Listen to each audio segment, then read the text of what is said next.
Could you first of all introduce yourself? Hi, this is Lee Ronaldo from Sonic Youth, and I have a red shirt and blue jeans on. Hey, there's a new album coming out, Murray Street, and it sounds like you've really enjoyed making it. We have really enjoyed it. It just came out. I think it's out right now in Europe and in the States, and we made it over the last 6 or 8 months, and we had a really good time making it. Yeah, can you tell me any stories about like fun incidents happening when you were recording? Well, I don't know if I can tell you about fun incidents, but we started making it just before September in New York City downtown. So there was a very big change of plans at some point after September 11th, and we had to stop for about 2.5 months.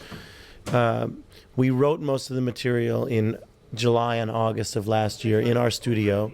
This is the first record we've worked on where our friend Jim O'Rourke is incorporated as a completely full-on fifth member, writing and recording and performing live.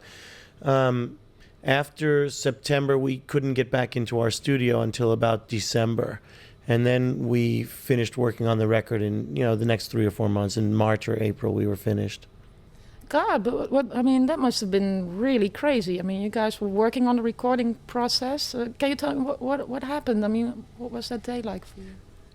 It's so hard to talk about that day, really, in a few words, especially. It was such a chaotic time for everyone around the world. Even not to say nothing of we who were down there.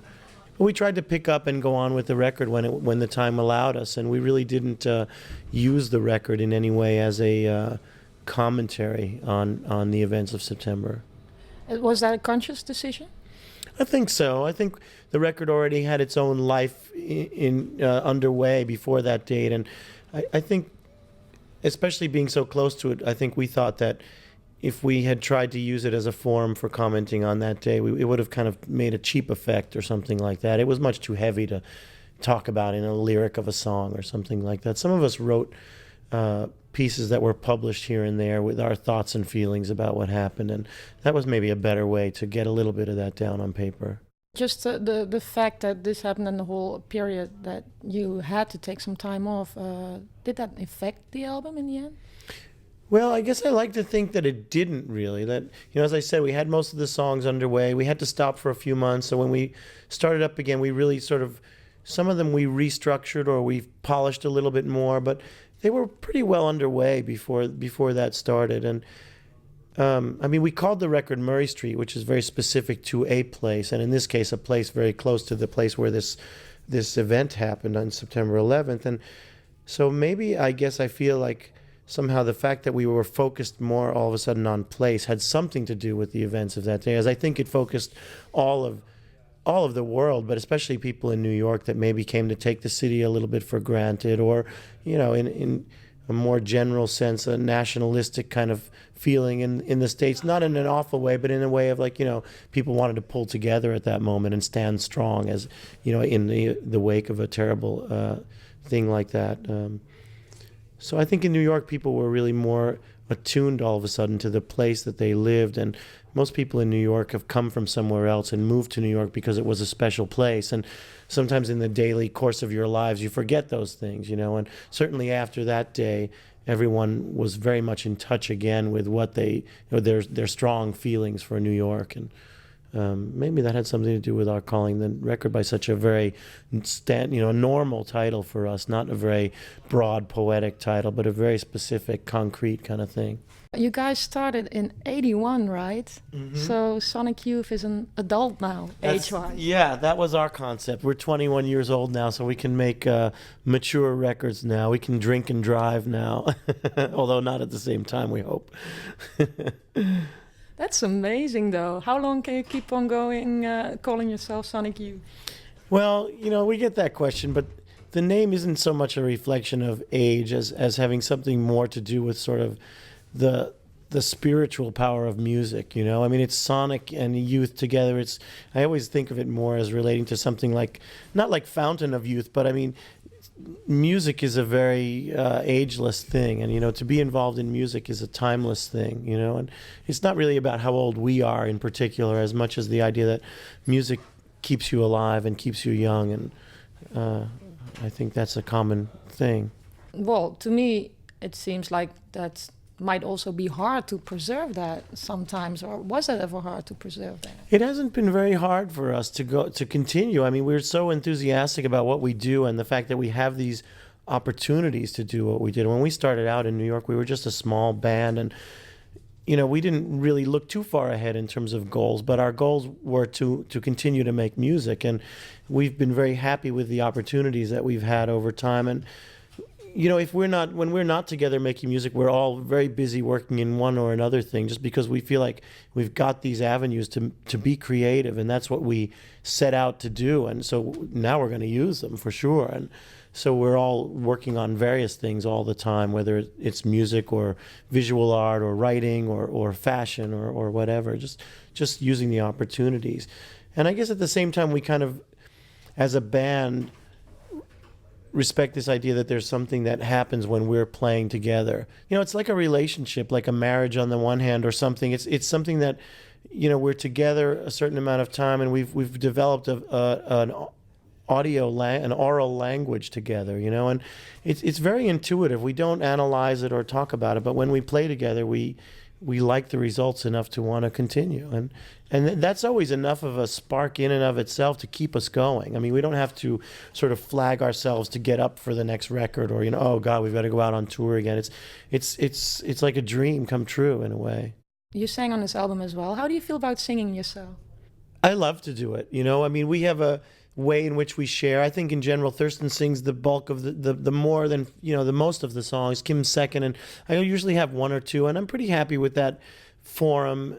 I think it's cool that we have 3 different singers in the band, and it gives you a lot of different points of view to present live. And, we have 3 different singers, and now we almost have 3 different rhythm sections, because Jim plays bass on some things, Thurston plays bass on some of the early things he played bass on back then, and Kim plays bass, of course. So we have a lot of different forms the group can take, which is really fun, because each time a different rhythm section is happening, it changes the character, or a different vocalist changes the character. So in general, it's really good. I mean, I love this to be able to sing a song or two on each record. Yeah, you sort of you have this thing that's sort of in between singing and talking sometimes, which is very rhythmic, I guess. Yeah, well, I got very involved in sort of spoken word stuff over the course of the 90s, and released a record on the Bruni label here in Holland that was spoken word, and did some other things like that. And that was an offshoot of some writing that I did that started to get turned into books. Through the 90s, I put out 3 or 4 different small press books, and I'm still working on books and have a great interest in that kind of literature and books. And it comes out of, on one hand, people like Jack Kerouac and Allen Ginsberg and the beat writers in the States that I'm very influenced by and interested in, and maybe Thurston is as well. And he had his first book of poetry come out last year as well, Thurston did. So sometimes the songs get into that cross path where they cross between spoken word and singing. Can you remember the moment when you decided oh, I'm going to make music, that's going to be my thing? Well, I grew up in a musical household. My mother plays the piano, and I started playing guitar on a tennis racket when I was 8 years old to Beatles songs, and started learning for real when I was about 12 or 13, learning how to play acoustic guitar, and got very serious about learning how to play the guitar because, it was such a part of your growing up was music and pop songs and things like the Beatles and the Stones and whatnot. And then just as we were finishing, people of my age were finishing university, was kind of simultaneous with when punk started happening, and there was a resurgence of really interesting music all of a sudden. As much as the first wave of British people were young people that had gone to art school, like the Beatles and the Who and the Stones, they all came from art colleges and whatnot. That started happening again with these people that were making no-wave music. It seemed like everyone at that point had come to New York to be either a painter or a filmmaker or one thing or another, and ended up in bands because it was a more immediate access to utilizing your ideas to present in front of people, All of the ideas floating around in the art world at that time about minimalism and appropriation and that kind of thing were easily applied to rock and roll music, which everyone grew up on and loved, but needed to find a way to make legitimate, in a sense, as if you were going to go on and have a career in it. If you're sort of a old-fashioned style rock and roller, your career ends when you're too old to be a rock and roller anymore. But if you're an artist making music, it's more akin to like a blues musician or a classical musician. Their career doesn't end at 30 or 40. It's a lifelong endeavor, and it's the practice you're involved in. And I think that's the way we and a lot of different compatriots that we feel a kinship to, people like Einsters and the Neubauten in the popular vein, or John Cage and Stockhausen in the more sort of serious vein. That you just, or Steve Reich or Glenn Branca, you go on making music. That's your life. And so when people talk about Sonic Youth, like the name having youth in it, or the idea of like being a rock star at 40 or 50, it's not quite the same as being Mick Jagger at 40 or 50 and having to get it up to go out and present a rock show. I mean, we see it in a different sense. And although we may still sort of jump around a bit on stage, it's, we have a different sort of groundedness in what we do. We feel we can go on making music as long as we're, capable.